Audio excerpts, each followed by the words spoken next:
दोस्तों नमस्कार, आप देख रहे हैं रंजन कुमार ऑफिशियल। तो हाल ही में 29 मार्च को बिहार बोर्ड ने 10th क्लास के रिजल्ट को पब्लिक कर दिया है। तो आज इनसे हम जानेंगे कि इनके 10th क्लास में कितना नंबर आया है और इनके पढ़ने का क्या स्ट्रैटेजी रहा है और पढ़ते पढ़ते टाइम में इनकी क्या क्या समस्या को फेस करना पड़ा है और उस समस्या से कैसे आगे बढ़ करके कितना नंबर लाए हैं। तो पहले आप ये बतलाइए कि आपका नाम क्या है। मेरा नाम अंकित कुमार है और आपका 10th क्लास में कितना टोटल मार्क्स आया है। 421 नंबर आया है टोटल। कितना नंबर का एग्जाम हुआ था? पूरा 500 नंबर का हुआ तो था। 500 का एग्जाम हुआ था तो 421 नंबर आपने लाया, तो टोटल कितना परसेंटेज हुआ? 84.2% हुआ। तो देखिए इनका 10th क्लास में 84.2% आया है। तो सबसे अधिक नंबर आपका किस सब्जेक्ट में आया है? 2 सब्जेक्ट में आया, हिंदी और मैथ। कितना नंबर है? 89 नंबर। और सबसे कम नंबर किस सब्जेक्ट में आया? सोशल साइंस में कम आया। सोशल साइंस में सबसे कम नंबर आया है। तो आपका कमियां कहाँ रह गई? उसमें 4 सब्जेक्ट होता है, उसमें हम फोकस ज़्यादा नहीं करते थे, लॉन्ग ज़्यादा रहता था, जिसके कारण आपका ऑब्जेक्टिव मार्क्स कितना सही था उसमें? सोशल साइंस में 32 या 33 वो सही हुआ था। 32 या 33 प्रश्न सही हुआ था। और डिस्क्रिप्टिव आप जो लिखे थे वो कैसा लिखे थे? वह तो सही लिखे थे और उस पर बिहार बोर्ड राइटिंग पे भी डिपेंड करता है, उसमें नंबर भी काटा है। तो राइटिंग पे तो डिपेंड करता ही है। तो आपका राइटिंग गंदा बैठता है क्या? ज़्यादा नहीं, तब पर भी सही बैठता है। तो राइटिंग सही बैठता फिर भी नंबर क्यों कटा? आपने जिस तरह से प्रश्न पूछा गया होगा उस तरह से आपने सीमित जवाब नहीं दिया होगा, इसी वजह से आपका नंबर कटा होगा। अपने प्रश्नों में जवाब दे दिए थे। अपने प्रश्नों में जवाब दिया, अपने तरीका से जवाब दिया। अपने तरीके से दे दिए। अपने तरीका से जवाब दिए थे, इसी वजह से नंबर कटा। हाँ, कटा है। हमें ये लगता है कि आप सीमित जवाब नहीं दिए हैं, हाँ, इसी वजह से नंबर आपका कटता है। और सोशल साइंस में नंबर कटता है, फुल में फुल नहीं मिलता है, बहुत नंबर कटता है सोशल साइंस में। तो आप एक दिन में कितना घंटा पढ़ लेते थे? देखिए, वह शुरू से पढ़ेगा तब लमसम में 2 से 3 घंटा प्रतिदिन पढ़ना चाहिए। और एग्ज़ाम से पहले पढ़ना था 6 घंटा 8 घंटा 6 से 7 घंटा पढ़ना चाहिए। और प्रतिदिन के लिए 2 से 3 घंटा बहुत ज़्यादा है। आप किस समय सबसे अधिक पढ़े? एग्ज़ाम का पहले। एग्जाम के पहले कितना दिन पहले आप खूब पढ़ाई की? देखिए, 1 महीना पहले से मैं 5 से 6 घंटा पढ़ते रहता। एग्जाम से 1 महीना पहले आपने 5 से 6 घंटा पढ़ाई किया है। जी हाँ। तो सबसे अधिक समय किस सब्जेक्ट पे दिया था? सब मैथ पे सबसे अधिक समय दिए थे। तो आप पढ़ते थे रात में अधिक या दिन में पढ़ते थे अधिक? रात में सबसे ज़्यादा पढ़ते थे। तो रात में पढ़ते थे तो दिन में इसका मतलब नहीं पढ़ते थे आप? पढ़ते थे लेकिन गेम भी खेलते थे। देखिए एक चीज़ और उभर करके आया है, ये शख्स गेम भी खेलते थे। तो गेम खेलना अच्छी बात है या बुरा बात है? बुरा बात है।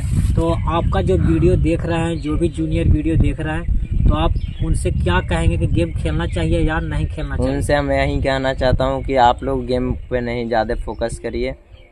देखिए इनका आप लोगों से हम्बल रिक्वेस्ट है कि गेम को ना खेलें। आपको पढ़ते समय में क्या क्या समस्या को फेस करना पड़ा था?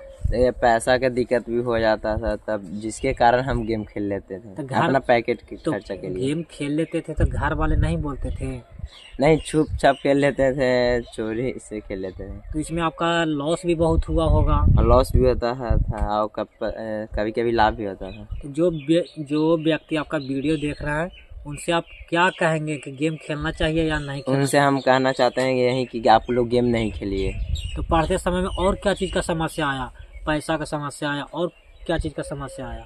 जैसे मैंने कि ट्यूशन में जाते थे तब पैसा उसमें नहीं मिलता था, जिसके कारण। तो पैसा का प्रॉब्लम के कारण ये गेम खेलते थे। गेम खेल करके लॉस भी हुआ, विनिंग भी हुआ, तो उससे मंथली ट्यूशन फीस दे दिया करते थे। और ऊपर से पैसा मिलता था पेरेंट्स से। अच्छा, घर से पैसा मिलता था। तो आपको पढ़ते समय और क्या चीज़ का समस्या हुई? और तो नहीं दिक्कत हुआ, कुछ भी नहीं। तो आप सरकारी स्कूल में पढ़ते थे या प्राइवेट स्कूल में पढ़ते थे? सरकारी स्कूल में पढ़ते हैं। सरकारी स्कूल में। आप कोचिंग ट्यूशन भी नहीं किए हैं? ट्यूशन तो किए हैं। तो सरकारी स्कूल में प्रतिदिन जाते थे? नहीं, सिर्फ एग्ज़ाम देने जाते थे। तो आप कोचिंग इंस्टीट्यूट पे ही डिपेंड हैं। तो तो देखिए सरकारी स्कूल की क्या दुर्दशा है। लोग सिर्फ एग्जाम देने जाते हैं और टीचरों को सैलरी मुफ्त में दिया जा रहा है। तो सरकारी स्कूल को भी सुधारना चाहिए या नहीं? सुधारना चाहिए। अच्छा, टीचर आते हैं या टीचर नहीं आते हैं, लड़के नहीं आते हैं? टीचर भी आते हैं लेकिन लड़कन ही नहीं जाते हैं। वहाँ का है कि पूरा अच्छा से पढ़ाई नहीं होता है। देखिए सरकारी स्कूल की यह दशा है कि टीचर आते हैं, बच्चे वहाँ नहीं पहुँच पाते हैं, इसी वजह से पढ़ाई नहीं होता। सरकारी स्कूलों में मुहिम चलाना चाहिए। सरकारी स्कूल को टीचरों को विश्वास लड़कों को दिलाना चाहिए कि यहाँ पढ़ाई अच्छी होती है। विश्वास जीतेगा तभी सरकारी स्कूल में लड़के पहुँचेंगे। और इस समय सबसे अधिक coaching institute, private coaching institute पे डिपेंड बच्चे अधिक हैं। तो आपके स्कूल में कोचिंग में जो पढ़ते थे सबसे अधिक नंबर लड़का लाया है या लड़की लाया है? बॉय ही लाया है। अरे सबसे अधिक बॉय ही लाया है। तो चलिए इनसे पढ़ने के लिए आप लोग स्ट्रेटेजी थोड़ा बतला दीजिएगा, क्या अंत में बतला दीजिए शॉर्ट स्ट्रेटेजी, क्या कैसे पढ़ाई करना चाहिए? देखिए उसका बेसिक मजबूत है तब रोज़ 2 से 3 घंटा पढ़ते रहिए ना, तो फिर ज़्यादा एग्ज़ाम से पहले भी 5 से 6 घंटा आप लोग पढ़ते रहिए। तो देखिए आप एक संस्कृत में श्लोक बतला दीजिए, अंतिम होते होते संस्कृत में श्लोक बतला दीजिए। हिरन में पात्रन सत्य पिहितम मुखम, और ज़्यादा भी नहीं याद है। इनको याद भी नहीं है संस्कृत, ऐसे भी लोगों का कमज़ोर होता है। आप इतना बतला दिया बहुत ही काफ़ी है। तो संस्कृत में श्लोक का अर्थ लिखने के लिए नहीं आया था? नहीं आया था। चलिए आज इतना ही, जय हिंद।